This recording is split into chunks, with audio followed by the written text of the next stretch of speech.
How's everybody doing? So, what I want to go with you over with you today is going to be let's talk about rate confirmations. So, I'm going to give you the overview of it. I'm going to give you examples of it. I'm going to explain to you what you're looking for because the more you know about rate confirmations, it's not just the rate confirmation itself, but how it's going to benefit you in negotiating the given rates. And obviously, you can use this um, in relation to actually even dealing with direct shippers because the whole thing is a rate confirmation, what you're going to actually agree on for whatever given freight that you're going to actually be handling for that given direct shipper or that broker. So now, in general, a rate confirmation office refers to is also referred to as a rate con or a load confirmation. It's a crucial document as far as in logistics and the freight industry, and it acts like a legal binding agreement between obviously the shipper, the freight broker acting on the direct shipper's behalf, and a carrier, that's your trucking company or individual owner operator, for obviously the transportation of whatever type of goods that there's going to be moving around. So essentially, it's a formal acknowledgement of the agreed upon terms and pricing for the Pacific shipment.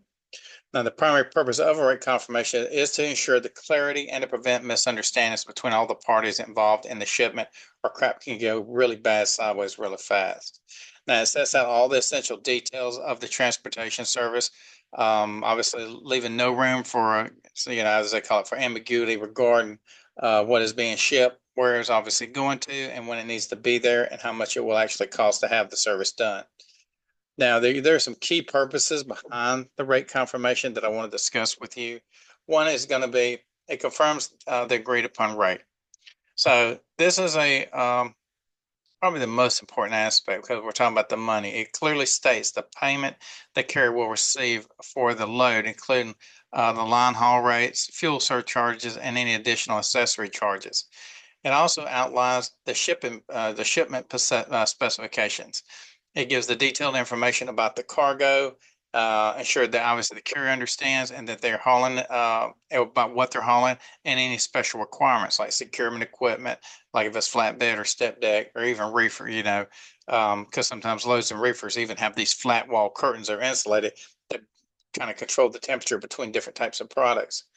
Now, and also what it does, a rate confirmation defines the pickup and delivery details, about their exact address, the dates, times on both pickup and delivery, and including any type of time windows or special instructions for each location, because they'll give that to the broker and they need to pass it on to you. And don't think that they won't. Not that you necessarily need to ask every time, but brokers do not always pass that information on to you. And then you get there and now you've got a hell of a mess because you'll see what I'm saying as you do this. So try to always get clarification. Is there any special conditions or anything we need to know about this shipper receiver? Like how fat, like for one, ask them how quick do they load? You're saying first come, serve, first serve. That's fine. But when you say first come, first serve, how many people we talking about sitting out there in line waiting? Same thing on the receiving end. So keep these facts in mind. Just don't go for the flat picture of what a rate confirmation is and these details you're in it that are in them. Make sure you're asking about those details with the broker and clarification. Like I tell people, even call them. Call the shipper. Make sure that load is ready to go. Call that receiver. Make sure they are ready to receive that freight on that given point in time. And also the rate confirmation is going to act like a legal contract as well. Now, once signed by both the broker and the shipper, okay, so remember you got the broker, the shipper, and the carrier. The rate confirmation becomes a legally binding document and can be used as evidence in the case of disputes. Now, when we're talking about the shipper, that broker or shipper, remember, I don't want you to get confused. The shipper gives the freight to the broker unless you're dealing directly with the shipper, and then that's going to be signed between them and the carrier. But remember, you as a independent freight dispatcher with the legal and by limited power of the limited power of attorney, you're going to be signing on behalf of that given carrier. So it's actually legal binding that you sign on them for that behalf. But remember, you cannot sign the actual carrier agreement. You can sign the rate confirmations. Okay, that's all you're really going to have power to do in that given instance. Now, obviously, the rate confirmation also protects both parties. It protects the carrier by guaranteeing the agreed payment, ensures the shipper broker gets the service they paid for without any unexpected rate changes. Now, does rate changes happen? Yes, if there's stuff that actually happens in that given trip, if you're using their trailer, there's other factors that go in here. So when it says that, take that very loosely, because there's things that can actually kind of change that status. Like, okay, you're using their trailer. If that tire blows out or brake chamber locks up, who's responsible for taking care of that trailer? Obviously, they are. Why would you be taking care of somebody else's trailer when you just picked it up? Because we do that as well with a power only tractor. But any of the costs that might be manipulated, given on how that load's being moved around, always keep those factors in the back of your mind to address them. Don't think, oh, they're going to cover them for me and I'm A-okay. That is not the way business works. So make sure that you're always being on the defensive and keep that, elevated, heightened alertness about what could or could not happen. So make sure you're brainstorming it and to ensure that you're protecting not just you, but your carrier that you represent. Now, it also, the rate confirmation, it facilitates communication and efficiency by having all the critical information in one document. Obviously, it streamlines the communications and helps ensure a smooth transportation process as far as getting it from point A to point B. Okay, so now what I want to talk about, I don't want to get too, that pretty much what covers what a rate confirmation is actually, what it's made for. Now, you need to know what you're actually looking for. Okay, there's certain components that make up a rate confirmation. So one thing you're obviously going to look for is the now why the templates, because you'll see that there's different templates or formats that each person has. A comprehensive rate confirmation typically includes like the shipper broker information. It's going to carry the carrier information, everything that has to do with that, right? The MC numbers, their phone numbers, contact information, all that good stuff. The load information, like the load number, the reference number, the commodity description, make sure that it matches, like how many pallets or whatever it is, the weight and dimensions, ask them, confirm that if they're saying, yeah, it's actually, palletized, is that including the weight of the pallets, for example? So make sure they're not half-wittily giving you information or you're half-wittily taking the information for face value. And then you get there and it doesn't match the criteria. It happens every single day. So make sure these load information you're covering back over, make sure it's there.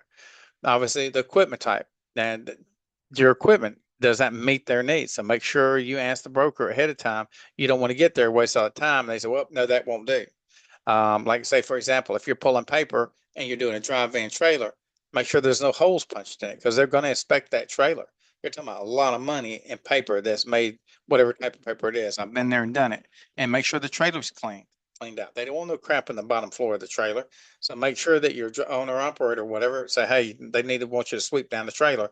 So tell them to do it somewhere else because it's easier to just go somewhere else and sweep it out instead of playing games there. You just want to go in and park and not have to deal with all that craziness because they take you way over to another area, get you to sweep it out, and then you come back over, get inspected again if they're not inspecting it right there where you sweep it out, and then you finally go get a door. There's been a lot of hee-hawing around when you can just say, hey, it's clean. They say, yes, go ahead and go to the door or go in there and talk to the shipping department, pull over there, and then see which door they want you to jump in. Also, hazmat requirements. Make sure that all the hazmat, that the endorsements, everything with that given owner operator. Make sure to find out what the broker requires to make sure that the insurance and everything else that has to do with hazmat is covering that problem. Temperature requirements as far as reefer unit and all that good stuff. Also the pallet case count, the number of pallets or cases. So make sure you understand all those case counts because that's what ends up turning into OS&D, over shortages and damages. In addition, the pickup details, the shipper name and the address needs to be in there. Your pickup date and time needs to be in there. The pickup contact information needs to be in there and the special pickup instructions. They might say, it might even just by getting into their yard where they're going to have it, like coming this gate, for example, because you go around the other gate, they got cramps stuck up in there. Now you're up in the side of a fence and you can't back out just right into the road because now you got a truck with a 53 footer and you should have told your owner operator. Now he's calling back pissed off at you. So make sure you follow up if there's any special instructions at all so that you can convey that to them, but it should be on the rate confirmation also in general. But always make sure you always ask, is there anything else special about this pickup? Anything else we should know? Because because if it's their customer as a broker, they should have a good idea of stuff that they dealt with in the past with other owner operators or carriers going there to pick up freight. Also, the delivery, the details, you want to know who the consignee's name and address. Make sure it's on there. That's the person it's going to. Delivery date and time, because you want to make sure it matches with what the broker told you. Okay, because you're talking about appointments and stuff. The delivery contact information, if they even have it on there. Special delivery instructions, again, for unloading or parking, and also other required documentation that's going to be needed. Like if you're doing some equipment, you need to have hazmat, safety glasses, maybe a respirator mask, or steel toe boots to make sure that your owner operator has that type of stuff. Now, when you're looking at the rate breakdown, look at the line haul rate. Make sure that you're actually getting the best for transporting those goods from origin to destination. Also, look at your fuel charges. Make sure that if there's any additional fuel costs or how they're offset and how it's calculated per mile, or is it just a flat rate? I personally like a flat rate. I don't have to sit there and do the math, try to figure out what the hell formula they were using to figure out that surcharge. Also, you got accessorial fees. Accessorial fees actually come in a lot of forms of fashion, but overall, you're going to look at for example, stop off charges. Is it going to be every stop off because it's multiple stops, or is it going to be every stop off after the first drop because they get the first one free? Or they can have it every stop and then the last one's free. People put craziness in there, so nobody sticks to one format. Also, any layover fees, detention fees, both of those kind of go hand in hand. Lumper fees. If there's lumper fees, somebody's unloading that load and they get there and they charge an arm and a leg to get that truck unloaded and they won't let you unload it. If you wanted to unload it, then you got to make sure, okay, who's paying for this? Tarpon fees if you're running flatbeds or step days. Ring consignment fees for charging the delivery destination mid-transit. So you don't, like if they're going to swap it out or something to that degree. So you need to make sure that the total agreed rate, that's going to be the final total payment the carrier will receive. Make sure it matches that what that's going to be. It's matching the services that you're providing. You're a service provider. You're not producing nothing. So make sure it matches. Also, the payment terms and invoices instructions, how and when the carrier will be paid. Is it net 30, whatever it is, you need to know that. Also require documentation for invoices, like a signed bill of lading, proof of delivery, receipts, original rate confirmation. Those you're going to need anyways when you're sending them to factory. Okay. Also, terms and conditions. General agreements regarding liability, insurance, subcontracting, restrictions as far as that is concerned, and anything else that has to be legally clauses that are in there has to do with that given load. And also signatures of authorized representatives from both the broker, the shipper, and the carrier to confirm acceptance of terms. That's where you come into play. You got your limited power of attorney that gives you the right to sign this with that broker or that direct shipper. Now that being said, if you actually need some examples of what one looks like, you can actually go into the website. Well, actually, you can go into blogs too. I got blogs in here, and it's got them in there. But if you go into the website, just go into the contact covering rate confirmations, and it'll have some examples in there as well. But that being said, I know it's not long and drawn out and all that good stuff, but this definitely gives you some insight of what you need to expect in these overall layout of what needs to be in that paperwork. Now, remember, every rate confirmation is going to look different. The formats are different, okay? Because every company has their own format. So make sure that you read it through. I know you're like, well, I read one before, but you're dealing with somebody else you never dealt with before, neither. So make sure that you're not just accepting something, and next thing you know, you're up to your neck with a real problem because it doesn't match what was actually agreed upon. And there's nothing like trying to fight something after the signatures have already been laid down. You're not going to win. Let's just put it straight.